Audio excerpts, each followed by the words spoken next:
Like this video and subscribe to the channel to receive every week stories that warm the heart just like the one you're about to hear. My name is Hazel. I'm 74 years old. And for 50 of those years, I was married to the same man. You don't really notice time passing when you're busy loving. That's what I thought we were doing. Loving each other in our quiet way, at our slow pace. In the way he always left the coffee ready for me, and how I folded his shirts the way he liked. Our love was never made of grand gestures, but it was whole. At least, it was for me. We had a lifetime together. Memories I held on to like treasures. A rainy Sunday, a clumsy waltz in the kitchen, the first radio we ever bought. And woven into all those routines that became rituals, there was someone else who was always there too. Martha, the woman who worked with us for over 30 years, who watched our children grow up, who knew about our Christmases, our fights, and our quiet reconciliations. I trusted her the way you trust someone who's always been there. No drama, no noise. What I didn't know was that the story I thought was mine had for a long time been someone else's story too. And just like that, with a closed suitcase and no explanation, the man I spent half a century with left me, not because of death, but for another woman, for someone who had lived under my roof, who served our dinner, who folded our sheets. And that's why today, I'm telling my story, not because it's beautiful, but because it's true. Because even after everything, I'm still me. And that is the most beautiful part of all. The house still smells like the coffee he used to make. Sometimes I feel like if I just open the cabinet door, he'll be standing there, back turned to me, gently stirring the sugar like he did every morning. Gerald had a way of turning small gestures into daily certainties. And for years, I leaned on them, the sound of the spoon tapping the cup, the throat clear before he spoke, the newspaper folded on the chair by the window. All of that was him. All of that was us. We don't need much to feel loved. Sometimes the right kind of silence is proof enough. He was never a man of sweet words, but he used to call me Haz, like that nickname belonged only to us. And for a long time, that was enough. I felt safe there, in the quiet rhythm of our routine, like living inside a hug no one else could see. When we celebrated 40 years of marriage, he took me out to dinner. He sat across from me, adjusted his tie like he used to in our younger days, and we toasted without saying much. There were no new promises, no old memories, just a look. That look I thought I understood. Now when I remember it, I wonder if it wasn't already an unspoken apology. A goodbye that didn't yet have a name. The truth is, love makes us grow old together, but the absence of it ages only one of us. And maybe, that night, I had already started aging alone. I just didn't know it, didn't see it. Because when you love someone deeply, you trust even what you don't understand. And I trusted. In him, in the passing years, in the woman who walked down the hallway with clean linens in her hands and an unreadable silence in her eyes. Martha was younger than me, quicker, quiet. She had worked with us for over 30 years, took care of the house like it was her own, and I often said so with affection. You're part of the family. And she would smile without answering. I thought it was humility. Maybe it was guilt, maybe fear, or maybe something else I'm only now starting to see clearly. But back then, everything seemed in place. The towel neatly folded, fresh bread in the cupboard, his slippers always lined up. And there I was, at the center of a life I thought was mine, not knowing it was slowly slipping through the cracks. That morning, everything felt the same. The sun hit the kitchen tiles just like always. The radio played some old song in the background. I set the table, sliced the fruit, poured the coffee. He sat down with a sigh, like he did every day, and said, "I'm heading out early today. Need to take care of something." I didn't think much of it. Gerald had always been a man of few explanations. He got up, grabbed his coat, kissed my forehead, and left. I stayed there for a while, staring at the empty spot at the table, stirring my coffee with my eyes fixed on the door. I thought about calling him later, just to ask what it was, just to hear his voice, but I didn't. It wasn't until late afternoon that I noticed something was off. The guest bed, where Martha slept, was perfectly made. Her clothes were gone from the closet, and on the counter, in the back kitchen, there was a note. No name, no signature, just a few words. "Forgive me. I never knew how to leave without hurting you. But I still hurt you." My knees gave out. My body, which had always known how to move through chores and routines, suddenly felt like dead weight. I sat on the laundry room floor, the note trembling in my hands. It took me over an hour to stand up again, because in that moment, I wasn't just a woman who'd been left. I was a woman who had never been chosen. The hours that followed came in fragments. Every moment from the past became a question without an answer. That day he was late coming back from the store, that business trip, that dress she got for Christmas. How did I not see it? How did I not know? Or worse, did I know deep down and just refuse to look? The pain wasn't in the leaving. It was in the lie, in having built my entire life around a love that maybe was never truly mine. And still, it was, because I loved, fully, and that kind of love no one can take from me. The first days were a mess of attempts. I cleaned the same corners over and over, put the same cups back in the cabinet, wiped down surfaces that weren't even dirty. I tried to stay busy with what was left, but everything inside me begged for silence, a silence that hurt more than any scream. Gerald didn't come back. Martha didn't either, and no one offered an explanation beyond the obvious. They were together. They had left. And I stayed. At first I thought some neighbor would bring news, that someone would knock on my door, offering sympathy or outrage. But no, people speak less when the tragedy is personal. And when it involves betrayal, it's like everyone chooses the complicit silence of shame. I could see it in their eyes. They knew more than they said. Maybe they'd known before I did. Maybe they'd already seen what I refused to.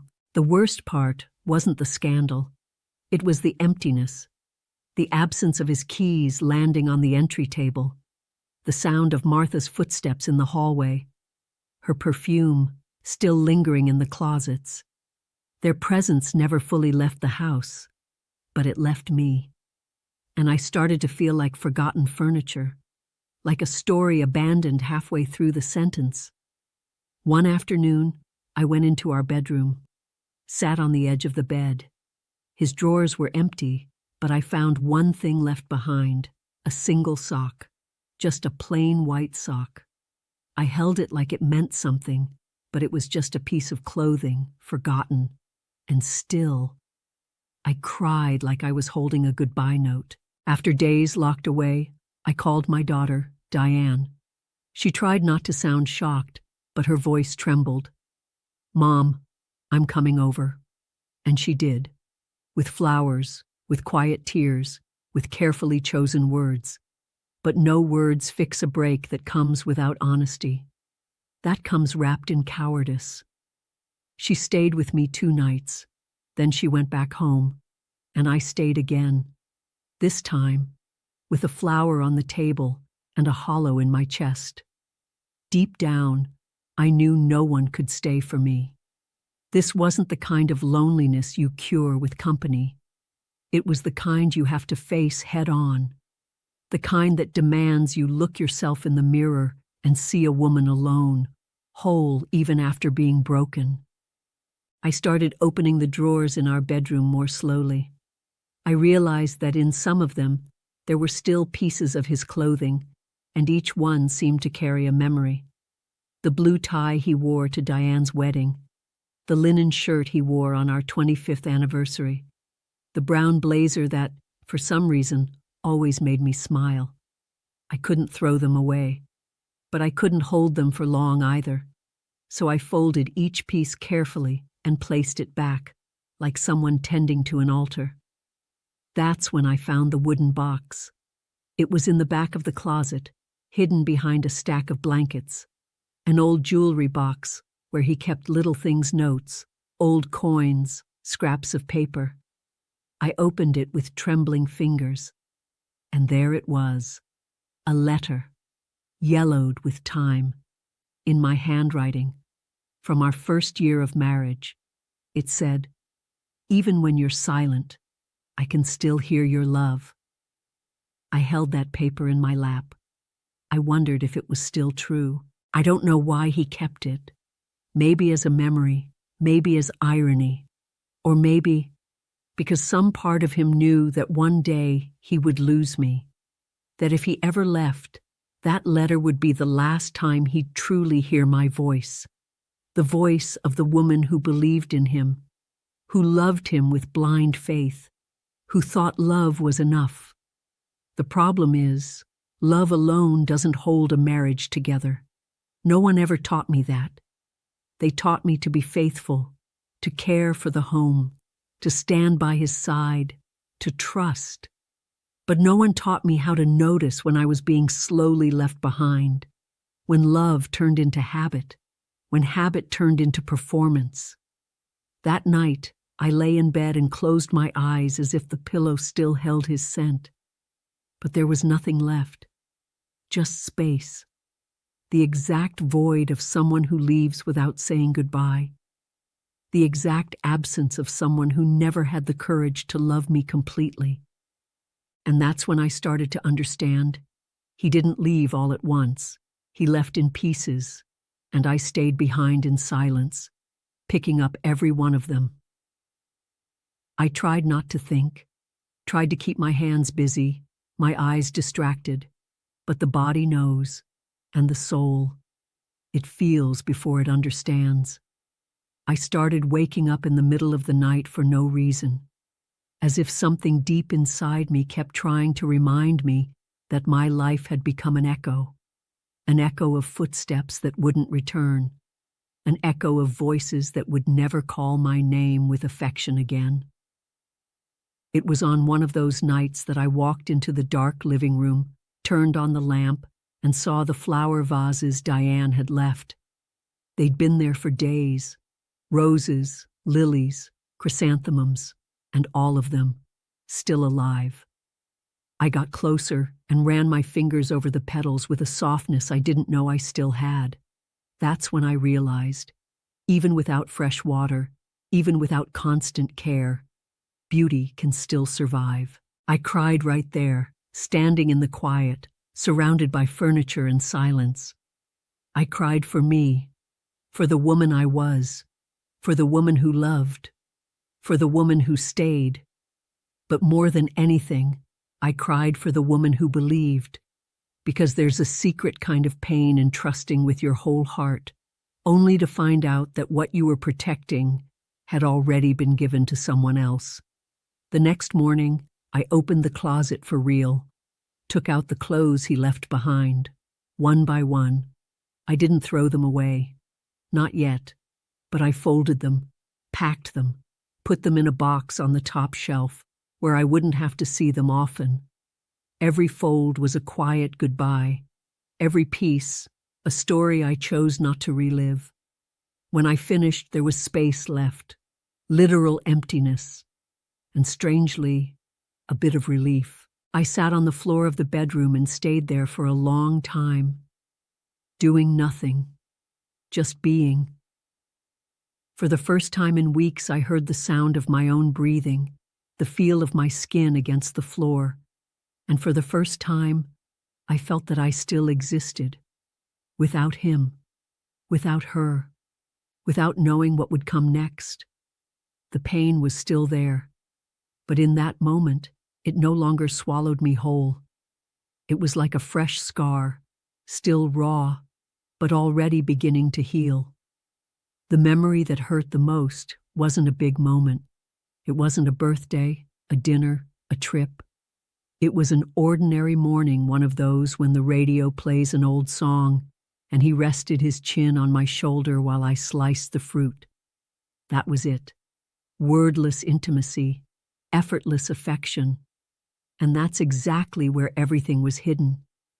Because betrayal isn't measured by stolen kisses, but by the lies woven into the everyday. I started remembering Martha differently. I replayed her footsteps, her gestures, the way she poured his coffee like she already knew the exact amount of sugar he liked, the way they exchanged glances, and I thought it was respect.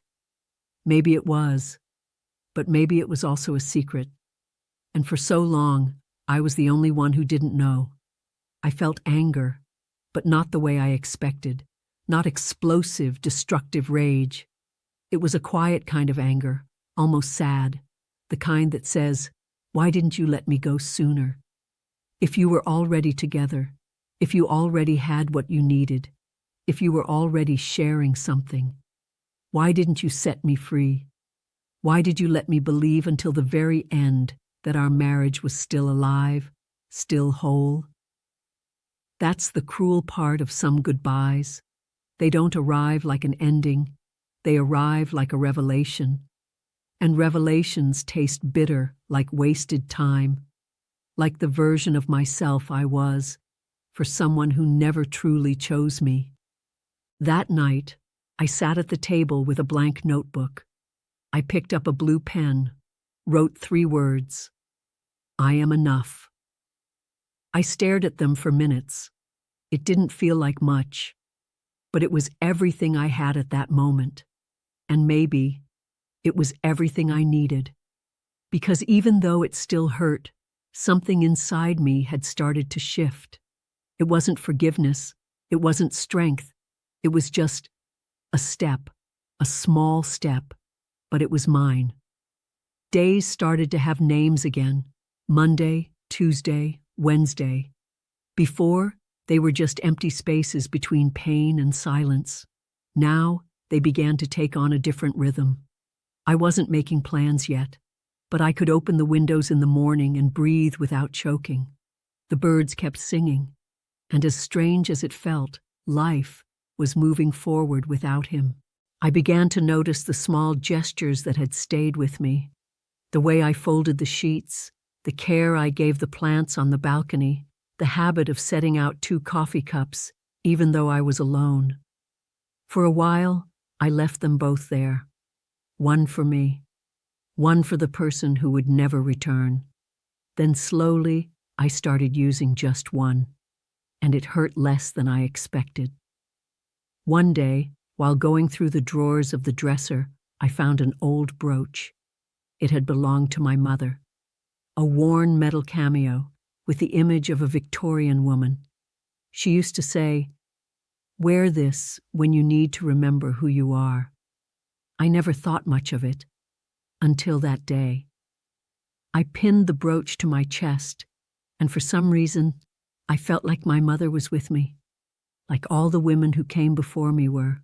The pain of the betrayal still pulsed, but it had started to live in a different place. It was like a wound that no longer bleeds but still itches, a pain that stayed with me but no longer ruled me. I could look at it and say, "You exist, but you don't define me." And that was a powerful shift. Sometimes I thought of Gerald with a strange kind of compassion. Not forgiveness exactly, more like pity, because I realized that when he left the way he didn't do it out of bravery, but out of inability. He didn't have the strength to face what he destroyed. He chose to run. And that is a kind of cowardice that carries its own punishment. I, on the other hand, stayed. I stayed with the house, with the pain, with the silence, and with the chance to begin again. And that, I realized, is a kind of courage I never thought I had. Diane came back on Sunday. She brought apple pie and a different kind of look in her eyes. She sat with me on the porch and stayed silent for a while, as if choosing her words carefully. "You look more alive, Mom." I smiled, because it was true. Not that I was fine, but I was whole, and sometimes that matters more than being happy. She asked if I wanted to take legal action against Gerald, if I wanted to take everything from him. She said there were ways to make him pay for what he did. But in that moment, I realized what I wanted most was to carry nothing of him anymore. Not assets, not bitterness, not anger. I wanted to empty it out, empty myself, clean myself from the inside. I didn't answer right away. I just looked out at the garden. The flowers were still blooming despite the heat. The grass had grown a little, but even so the scene felt beautiful. A kind of disorder that doesn't bother you, like life, like me.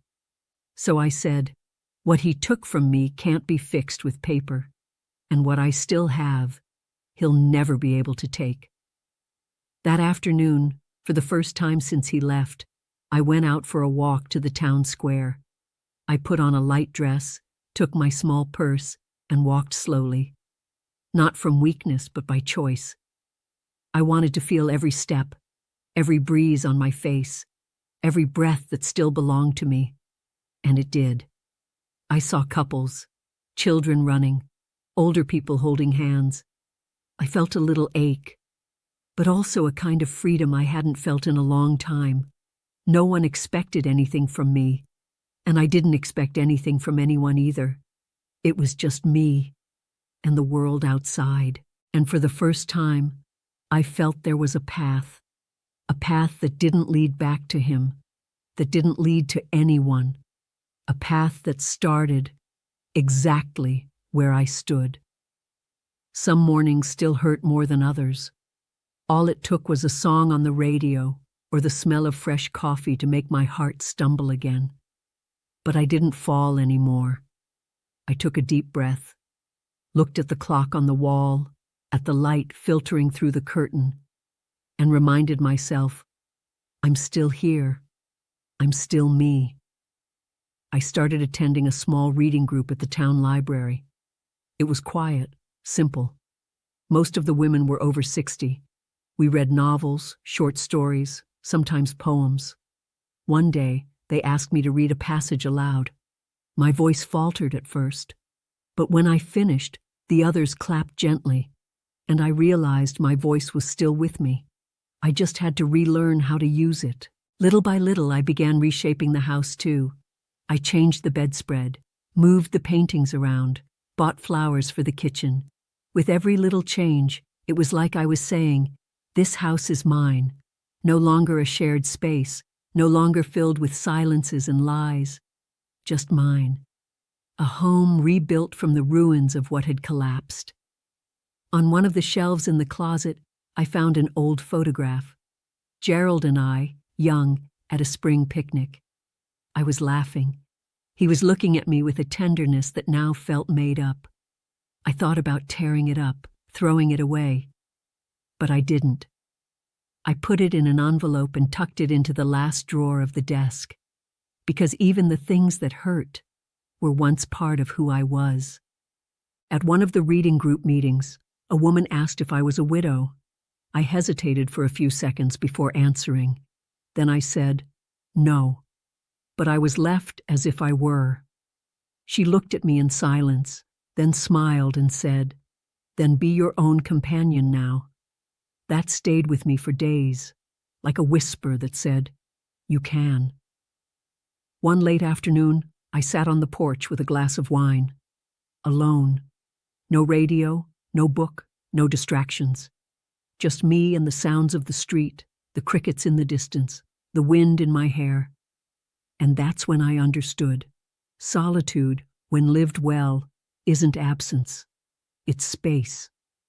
And for the first time, that space felt livable. I no longer needed explanations, Not from him, not from her. The truth I had been looking for wasn't in the answers. It was in the way I chose to move forward, in every small decision, in every act of care for myself. I was, once again, mine, and that was a kind of rebirth. Quiet, yes, but just as real as the love that once made me stay. Diane took me to the beauty salon. She said she wanted to give me a day just for myself. At first, I hesitated. I didn't see the point in doing my hair, getting my nails done. But I went, and something shifted in me when I looked at my reflection in the mirror. There she was, a woman who had lived an entire life, a wife, a mother, betrayed, abandoned, and still standing. As they styled my hair, I closed my eyes. I felt the hairdresser's fingers on my scalp, like an old kind of tenderness. Like for a few minutes, I was being cared for without having to care for anyone else. And I allowed it. I gave myself that right. I let myself be the center of attention. I let myself exist beyond everything I had lost. I left the salon with my hair in a beautiful bun and my soul a little lighter. Diane looked at me with shining eyes and said, "You look beautiful, Mom." I smiled, not because of the compliment, but because for the first time in a long while, I believed it too.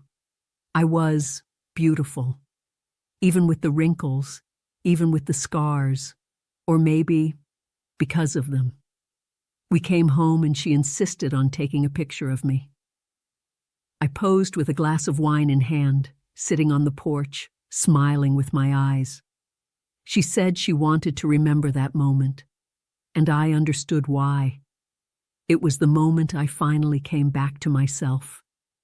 That night, before bed, I reread the few notes I had scribbled in recent days. Short phrases, scattered thoughts. One stood out. What remains standing after the storm is root. I was still standing, so maybe my roots were stronger than I thought. I remembered my mother's brooch, what she used to say. Wear this when you need to remember who you are. I went to the dresser, picked up the cameo, and pinned it to my dress once again. I looked at myself in the mirror, and I knew I was a daughter of strength, a granddaughter of resilience, a woman of flesh, of time, of soul. I didn't need to prove anything else. I went to bed early. The room was quiet, but it wasn't a silence of absence anymore. It was a silence of peace. The kind that comes when you know the worst is behind you, and what comes next is a beginning. The next morning, I woke up with a different kind of calm, as if my whole body had become lighter. It wasn't happiness, it was something else, a sort of stillness, as if my soul had finally understood that it didn't need to chase after anything anymore. I had already lost everything there was to lose, and what remained was mine. I made my coffee and had breakfast on the porch. Diane had left early, but left a note. "You're stronger than you think, Mom." I smiled softly, because for the first time, it didn't feel like an exaggeration. I think I had always been strong. I just didn't know the name of what kept me going. Now, I did. I took out my notebook and wrote about the salon, about the mirror, about the feeling of seeing beauty in myself again. I remembered how Gerald used to compliment me only when we had guests around. It sounded nice, but it was always a performance. And in that moment, I realized how used I'd become to empty compliments, and how deeply they had hurt me without me even noticing. Now, I didn't need anyone to tell me who I was. The mirror wasn't my enemy anymore. It was just a reflection of a whole woman, even with flaws.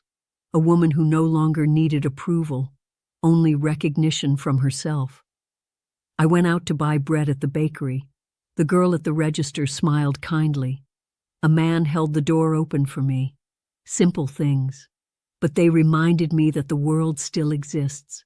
that there's beauty in brief encounters, in small kindnesses that expect nothing in return. That afternoon, I went back to the library. I picked up a book of poems. I read a line that hit me like an arrow. Everything that leaves something behind, even if it's just space for something new. I closed the book with tears in my eyes, not from pain, but from relief, because there was space in me again, and I was no longer afraid of what might come next. I came home with flowers in my hands.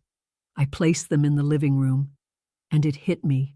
I was planting beauty again in the same places where there had once only been emptiness, and that in itself was a kind of love. The following week, I received a letter. His name was on the envelope, Gerald. I opened it with trembling hands. It was a long letter, written with care. He said he regretted it, that the silence wasn't cowardice, it was confusion, that Martha wasn't the reason he left, but a mirror of what he didn't want to face in us. I read it to the end, every line with a tight chest. He asked for forgiveness, but more than anything, he asked for understanding. He wanted to know if there was room for a reunion, even just as friends. He said he missed me, my voice, my presence, and that now he understood everything he had destroyed. I sat for hours with the letter in my hands. I didn't cry, but I didn't smile either. The past had returned, but I was no longer the same. The woman he had left had been rebuilt, and the one reading his words now was made of something else, denser, quieter, freer. I could have replied with anger. I could have ignored it. But instead, I wrote something brief. Thank you for your letter. I am at peace. I hope you are too. I signed my name, without bitterness, without invitation, only with what was left, distance and respect. I took his letter to the backyard and burned it in a small clay pot. I watched the paper dissolve, turn to smoke, and I felt that with it, I was also burning the weight of the past, not to forget, but to stop carrying it. That night, I slept deeply.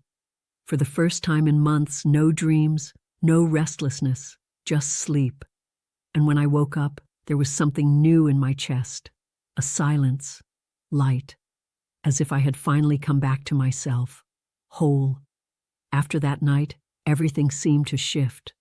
Not suddenly, not dramatically, but like when the seasons change, and only after a while do you realize the air feels different, lighter, warmer. I was still the same, but the world around me didn't hurt as much anymore. I started going out more, not to escape the house, but to see what existed beyond it. One day, I passed by the old newsstand on the corner and found a book of classic short stories my mother used to love. I bought it without thinking. Not because I planned to read it all again, but because I wanted to remember where I came from, who taught me how to endure. Sometimes I still felt a kind of emptiness, but it was a new kind, not the one that comes from loss, but the one that comes before possibility, like a clean room waiting to be redecorated. There was silence, yes, but there was also space, and space is what every change needs to begin. I got a call from the daughter of an old friend. She said her mother was in the hospital, that she talked about me often, missed the days we used to sew together. I went to visit, and seeing her there, so fragile, made me realize how much our life stories resemble one another, even when the endings are different. We talked for hours, we laughed, we cried, and I left feeling more alive than when I arrived. Coming home after that visit felt different. I didn't feel alone. I felt like I was part of something bigger, an invisible network of women who had loved, been hurt, rebuilt themselves, and kept going. Knowing that gave me a new kind of strength, one that didn't shout, but held me up. The next morning I went to the garden. I cut a few flowers with my own hands, arranged them in a vase, slowly, choosing each color with care. I set them on the table in the living room, a small gesture, but symbolic, as if to say, someone lives here who cares, for herself, for the home, for life. And there, among petals and silence, I knew I had crossed over. The pain no longer led the way, and for the first time, it wasn't about what he did. It was about who I had chosen to become afterward. Diane came back on Saturday. She had a suggestion. "Mom, how about spending a few days with me in the city? You deserve a change of scenery." I smiled, because for the first time, it didn't feel like an escape. It felt like a celebration, a reward for staying, for finding myself again. I packed a small bag, chose light clothes and old perfume, and brought my notebook too. Not to write about him, but about me, about everything I wanted to remember, and maybe tell one day. On the drive, I looked out the window the whole time, the trees passing by, the headlights, the sky changing color. Diane drove in silence, and that was enough, because sometimes love is exactly that, a comfortable silence between two whole people. We got to her place late in the afternoon. It was small, but cozy. I felt good there. No expectations, no duties, just as a mother, but also as a woman, as someone who still had so much life ahead, even if no one else expected it. That night, we went to a simple restaurant. We had salad, pasta, wine. Diane asked if I still believed in love. I was quiet for a while before answering. I believe in the kind of love that doesn't need to prove itself all the time, the kind that respects, that doesn't harm. I believe in the love that begins after the ending. She held my hand across the table, and in that gesture, I understood. Love hadn't gone away. It had only changed its form. It was in the bonds that endured, in the affection that stayed, in the care that still surrounded me. I came home a few days later with a new lightness in my chest. Not because everything had been resolved, but because I no longer needed it to be. I understood that life doesn't have to make sense all the time. It just has to be felt and lived with courage, with presence, with truth. That morning, Diane walked into my room with a soft smile and a folded dress in her arms.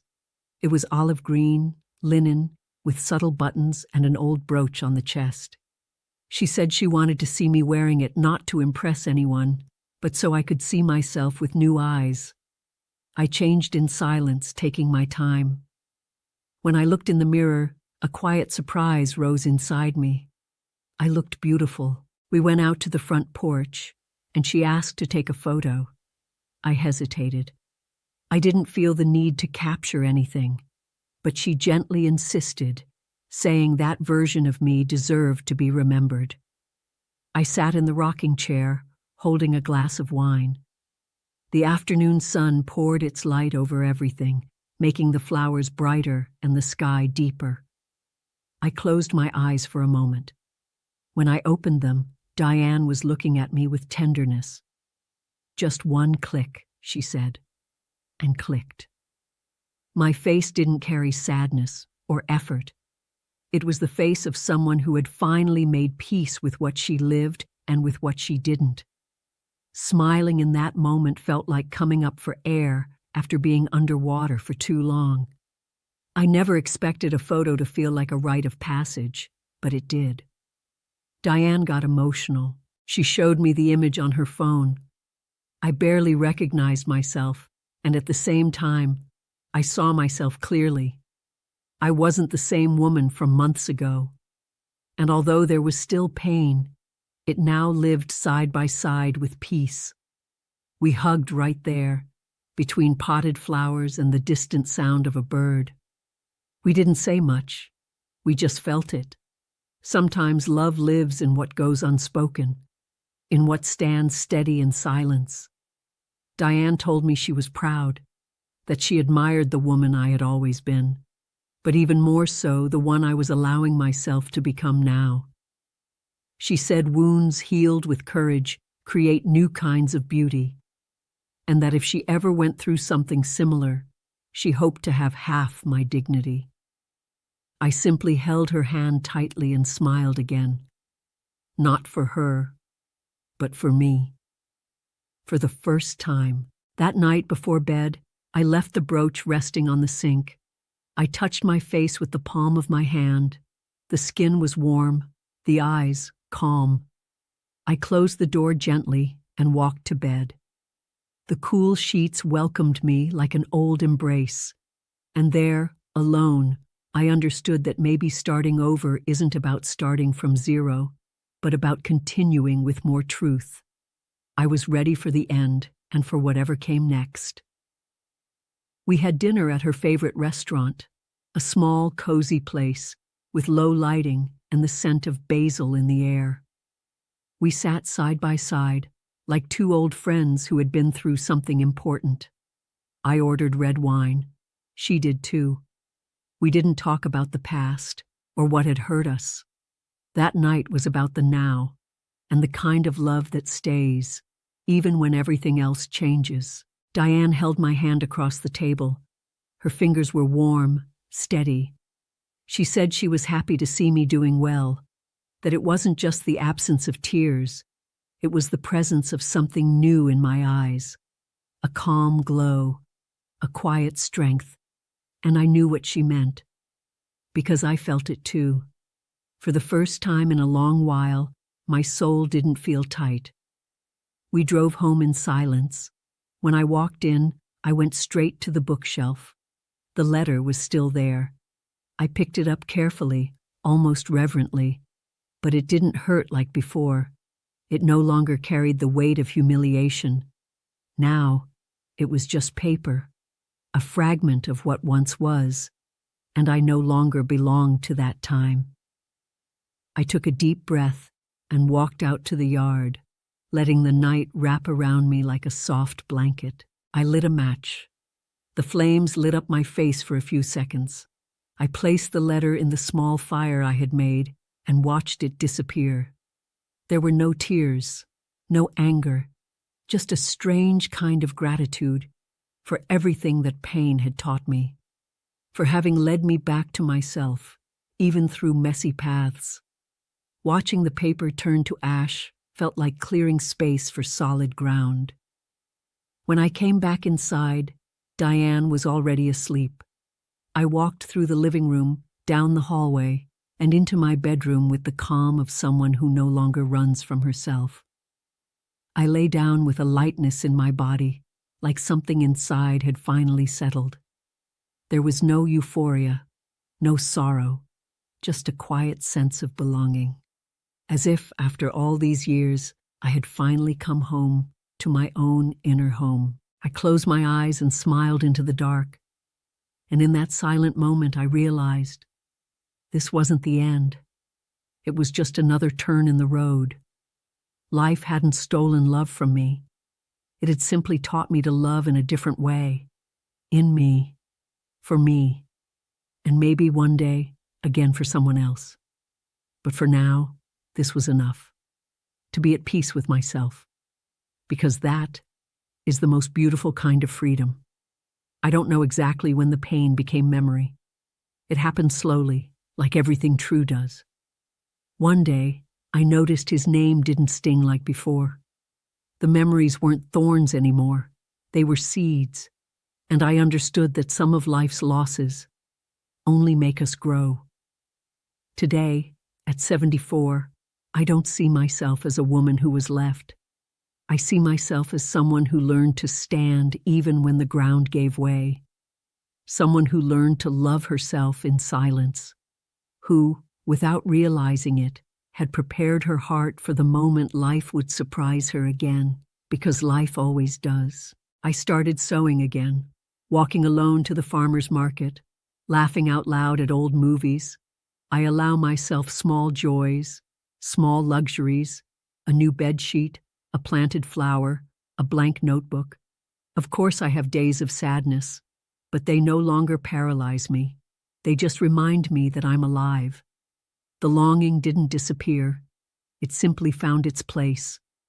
Now and then, it visits gently, like a letter with no return address, like a forgotten perfume in an old scarf, and I welcome it with respect. No drama, no despair, because now I know some absences aren't holes, they're space. If someone asked me today what I've learned, I'd say that true love isn't the one that stays forever. It's the one that changes you even when it leaves. It's the one that shows you who you are after the ending, and that it's never too late to begin again. Never too late to become the woman you were always meant to be. So if you see me out there with my hair pinned up, a light dress, and a quiet smile on my face, know that this is the face of freedom.